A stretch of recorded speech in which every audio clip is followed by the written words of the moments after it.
To address you now is the Shadow Housing Secretary, John Healey. John.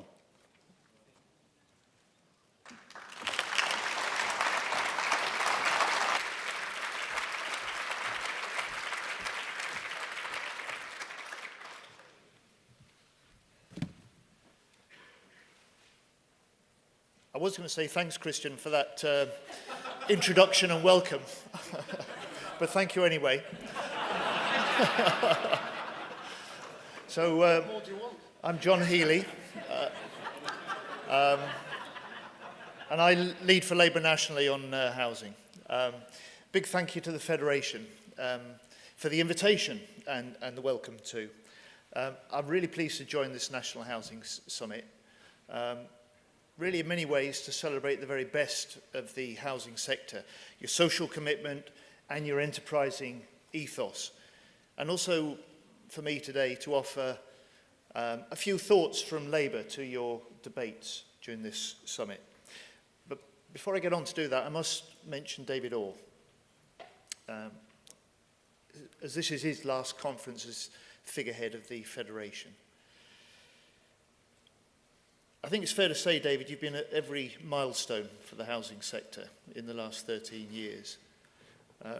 You were alongside me when I boosted the affordable housing programme with switch spending from other departments in 2009, and you were alongside Greg Clark, less auspiciously, when he announced the voluntary right to buy in 2015.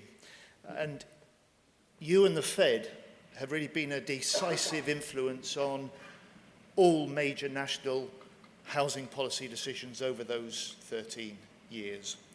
And on behalf, really, of the political part of the policy world, I'd like to wish you and Carol well as you step back from frontline housing, politics and policy. And also say to Kate, is Kate still here? Look, David's got big shoes to fill, but to the Federation, you've made a great pick in Kate Henderson. She has led the TCPA with similar passion and skill to the way that David has led the Federation during his time, and we wish you well too, Kate. When I spoke to your annual conference last year, I urged the Federation to find its voice on social housing, and I urged the sector to argue with government for what you believe is needed, not just what you think you can get ministers to agree. And you are, I'm really pleased to say, doing exactly that. On the scale of the affordable housing need, on land markets, on homelessness, and also, of course, on the welfare system and benefits. And I think now is precisely the time to think bigger, to press harder, because people are looking for hope, they're looking for answers. And they're looking for answers to the housing crisis that the government just hasn't got. And if they can't come up with convincing plans, then others, especially the housing sector, must. And you know, in politics you have to get used to the ebb and flow of political fortunes and policy thinking. But I have to say it's still sort of deeply disappointing as the last Labour Minister for Housing in 2010, first to lose the election and then to see much of what you've put in place unpicked afterwards. And so it is since 2010. Housing investment was first in line for huge cuts, and then we saw the end, for the first time since the Second World War, of central government capital investment in new social rented homes. The Tenant Services Authority and National Tenant Voice scrapped. The Treasury clawed back control and money from the deal I'd struck for the localisation of council finance. The agreement I'd worked through with the house building industry for higher standards and then zero carbon homes for all new homes from 2016 was dumped. And then the pits, the Housing and Planning Act 2016. I, in 20 years of politics, still regard this as the most pernicious piece of legislation that I've seen reach the statute book. However, I want to be largely positive today and look to the future. So let's just say this. Despite some dreadful policy decisions since 2010, I believe now that we're seeing a genuine, if grudging, recognition from ministers that things have to change. And so more recently, and in part from some of the voice that you've raised as a sector, recently we've seen the government drop punitive pay to stay and the forced sale of council housing, start actually to say the words social rented and social housing when they'd been scrubbed from ministerial speeches and policy documents for many years. We've seen them kick-starter homes and the voluntary right to buy into the long grass. We've seen them backtrack totally. It took 3 years, but backtrack totally on plans to change the funding basis for supported housing. And we've seen them also take baby steps in regulation of the private rented sector. So my present analysis of the politics of housing is that ministers see the housing crisis getting worse. They admit housing was a big part of why their party did so badly at last year's general election, and they know that business as usual policies are simply unsustainable. However, they are still searching for the solutions that can convince people that they have a plan to fix the country's housing crisis. And I think you saw this yesterday with the Prime Minister. She's only able to pledge a small sum for some point ahead in the future in the next decade. When the money is needed now, not in 3 years' time, when £2 billion is totally dwarfed by more than 20 billion cut from government capital investment in affordable homes since 2010, and when last year the government gave an immediate £10 billion boost to Help to Buy and big developers. So if you consider the politics of housing policy, I'd argue that the problem is not just with Conservative policy, it's also with Conservative ideology. And the straitjacket of anti-investment fiscal rules, of austerity, of hands-off government and backing for big business prevents them being able to do what's needed. And this is why I also argue it's a change of government, not just a change of policy, that is needed. Now, I trust you saw this Housing for the Many Labour Green paper that Jeremy and I launched together in April. It's based on a deep difference with the Conservatives, not just in policy, but in thinking. And it's this.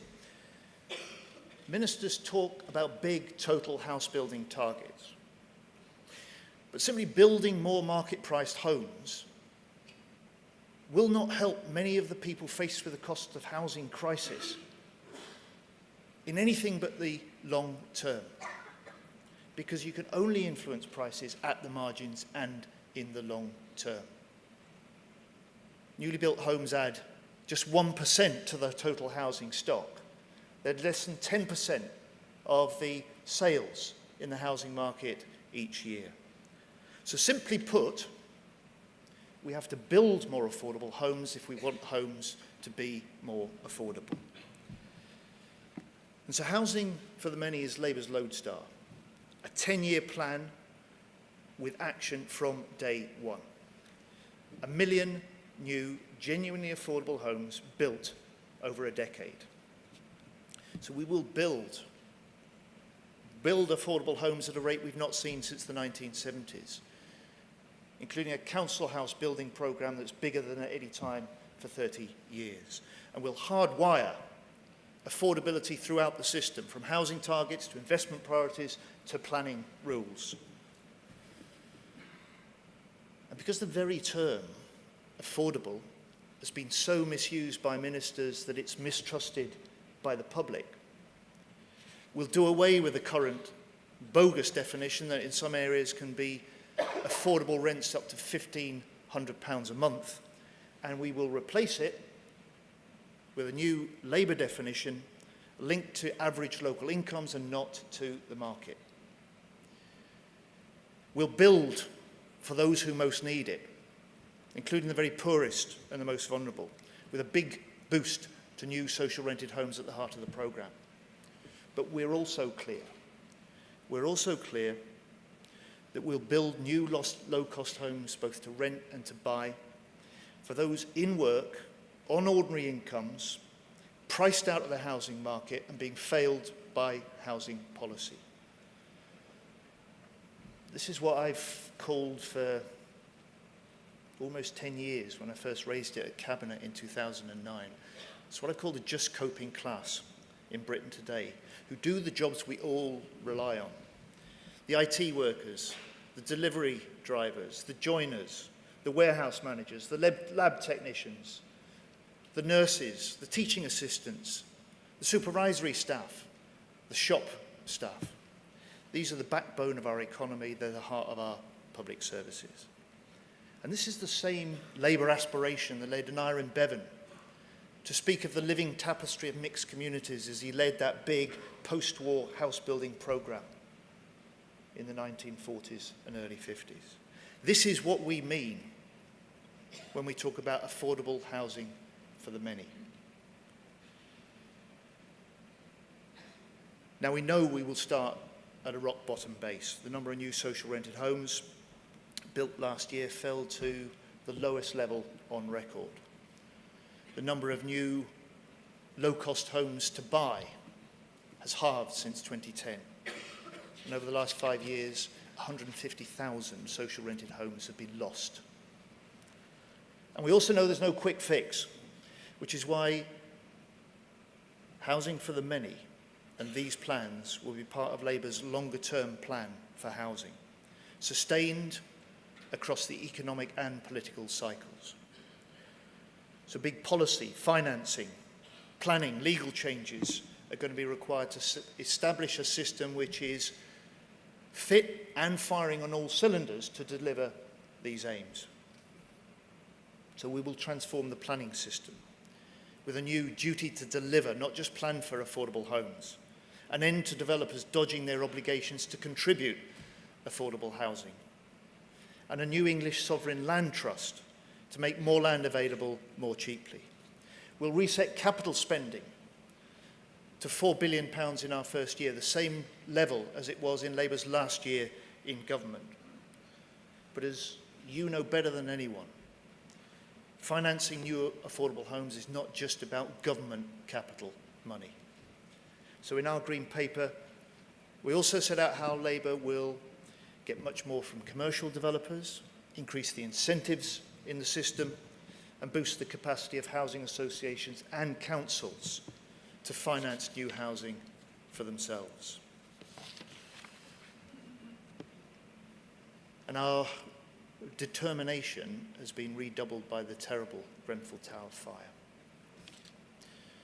The Grenfell survivors who contributed to our Green Paper, when they were telling us that they were second-class citizens as social tenants, or say they were victims before the fire, then this tells us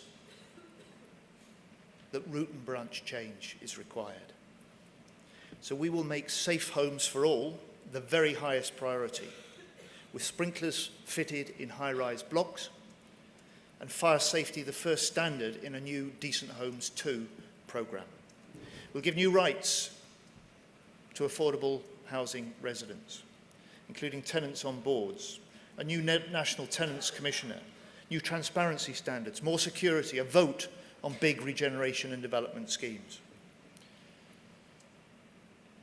And like so many of you, Labour wants affordable homes to be people's best choice, not a last resort.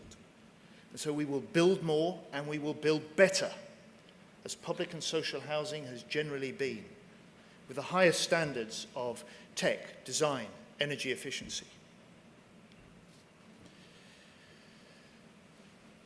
Now, in our housing manifesto at last year's general election, we described our ambition as a necessary new deal between the people of this country and a new government. And central government must lead.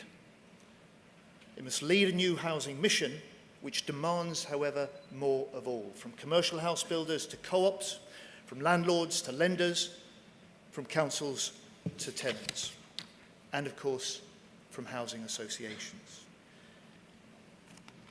And you'll see housing associations are at the heart of housing for the many.